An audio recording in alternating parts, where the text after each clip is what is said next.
રાજકોટમાં ગંગોત્રી પાર્કમાં નિમેશ પંડેરીના આપઘાત કેસમાં મોટા ખુલાસા થયા। 42 વર્ષીય મૃતક નિમેશ પંડેરી ડિવોર્સી સાથે લિવ-ઇનમાં રહેતો હોવાનો દાવો થયો છે। રેખા સાથે લગ્ન, આશા સાથે મૈત્રી કરાર અને મિત્ર કાજલના ઘરેથી નિમેશ કૂદ્યો છે। 2 સંતાનોનો પિતા નિમેશ આશા પાડલિયા નામની મહિલા સાથે લિવ-ઇનમાં રહેતો હતો।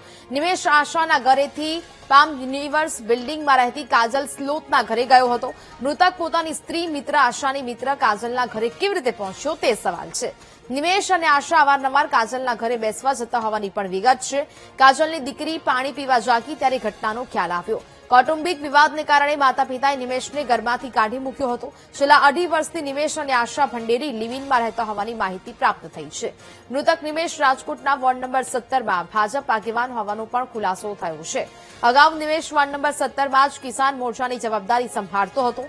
13મા માળની બિલ્ડિંગ પરથી 42 વર્ષીય નિમેશ ભંડેરીએ મોડી રાત્રે કૂદકો લગાવ્યો હતો।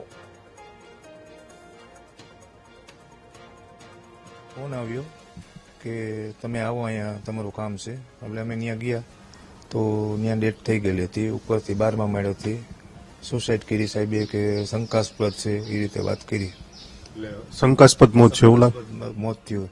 અહીંયા જ રહેતા હતા કે ના, એ ખબર નથી ત્યાં રહેતા હોય ક્યાં રહેતા હોય, ઘરે નહોતા કોન્ટેક્ટમાં। આવું સિંગલ હતા એ ભાઈ કે મૃતક છે? મેરેજ છે એ કાંઈ ખ્યાલ નથી। અચાનક મોત થઈ ગયું, શું લાગે તમને, શું કારણ હોઈ શકે? હવે એમાં તો સાહેબને ખબર, અમને તો કંઈ ખબર નથી, કારણ કે અમે તો ત્યાં કોઈ નહીં એટલે ખ્યાલ ન હોય।